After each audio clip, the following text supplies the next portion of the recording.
C'est un personnage très célèbre qui incarne vraiment les États-Unis. Et pourtant, les deux auteurs de Lucky Luke, ils sont franco-belges.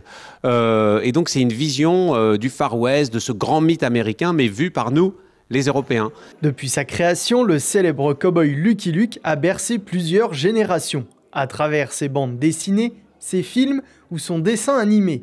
Il y a presque 14 ans, Jules est devenu le nouveau scénariste de la série Lucky Luke. Dans le cadre du mois du doc, l'auteur fait halte à Sommelon, dans la Meuse, pour présenter un épisode de sa série télévisée dans les bottes de Lucky Luke. Dans une interview qu'il nous a accordée, Jules est revenu sur son attachement à ce cow-boy emblématique et sur la manière dont il a repris la scénarisation de ses histoires. Alors le dernier album de Lucky Luke, c'était un peu, à chaque fois on essaye, parce que ça fait 80 ans que ça existe, donc il y a eu plein de thématiques qui ont été traitées, de faire quelque chose de nouveau, et en même temps d'être fidèle à l'esprit de Lucky Luke. Et alors là, pour la première fois, il découvre le monde de l'usine et des ouvriers. Parce que, en fait, la bière, qui est dans tous les saloons du Far West, a été toujours produite dans une seule et même ville, Milwaukee, dans le nord des États-Unis. Et c'est bizarre de s'imaginer qu'à l'époque des cow-boys, qu'on connaît très bien, qui ont leur troupeau de chevaux, qui affrontent les Indiens, il y avait déjà les premières usines, le travail à la chaîne, les premiers syndicats contemporains de Lucky Luke. Et donc, c'est en faisant ces quelques recherches historiques que j'ai imaginé transposer ce cow-boy dans ce monde qu'il ne connaissait pas du tout et finalement qui est presque plus sauvage encore que l'Ouest sauvage. Lucky Luke, c'est assez étonnant parce que pour beaucoup de gens en France et puis un peu partout en Europe et même dans le monde, c'est un personnage très célèbre qui incarne vraiment les États-Unis. Et pourtant, les deux auteurs de Lucky Luke, ils sont franco-belges. Et donc, c'est une vision du Far West, de ce grand mythe américain, mais vu par nous, les Européens.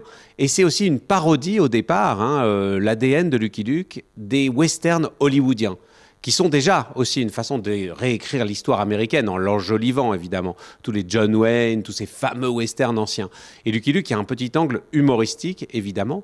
Et moi, ce que j'aime bien, c'est que c'est un personnage un peu ambivalent. Parce que d'un côté, c'est un amoureux de la liberté. Le pauvre cow-boy solitaire, il aime rien tant que se balader avec son cheval comme ça sur la grande plaine à l'infini, n'avoir aucune contrainte. Et en même temps, son job principal, c'est d'attraper les Dalton et de les mettre en prison. Donc à la fois, il adore la liberté, mais son boulot, c'est de mettre les gens en prison. Il sait pas trop. Et il a un côté un petit peu mythique aussi, pour moi, comme dans la mythologie grecque. C'est un peu un centaure. Vous savez, ces hommes, ces personnages moitié homme, moitié cheval, parce qu'il est indissociable de son compagnon, Jolly Jumper, le cheval. Et en fait, il est tout seul, mais il passe sa vie à discuter avec son cheval. Il y a toujours une espèce de dialogue un peu rigolo. Donc Lucky Luke, c'est le justicier, très droit, très intègre, presque un petit peu lisse.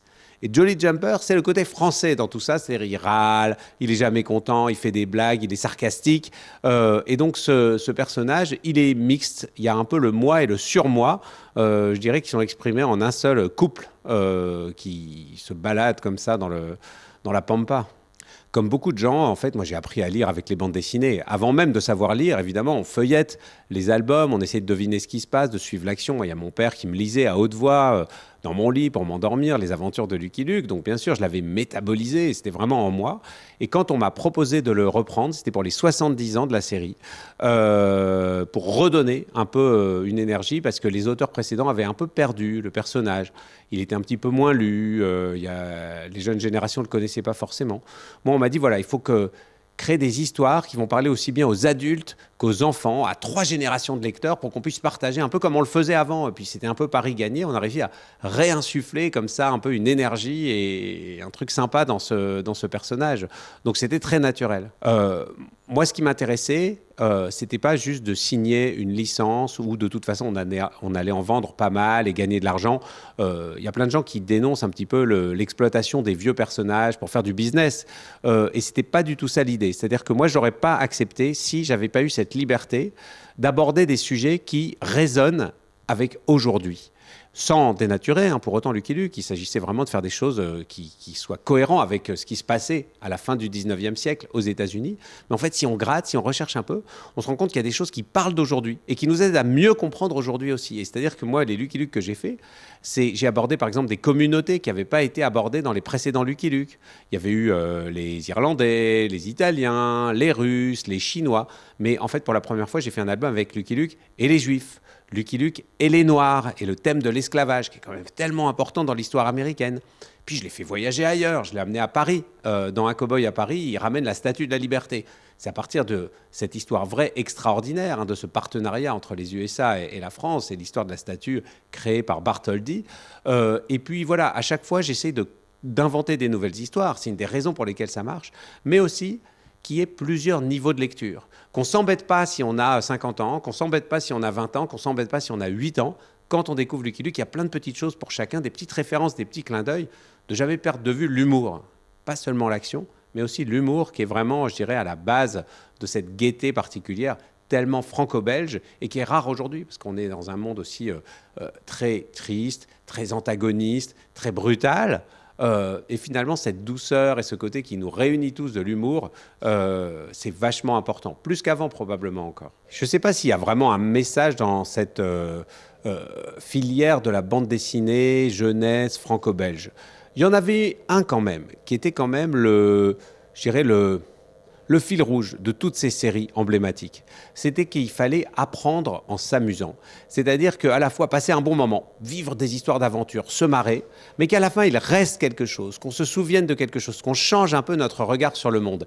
Et j'ai l'impression qu'on l'a vraiment fait, à la fois graphiquement, le génie du dessinateur Maurice, et des scénarios de Goscinny, qui sont les deux grands pères fondateurs de Lucky Luke, moi, ils m'ont vachement influencé. La façon dont je vois les Mexicains, dont je vois les cactus, dont j'imagine les rodéos, tout ça, c'est vraiment à travers Lucky Luke. Hein, j'en avais pas vu avant longtemps.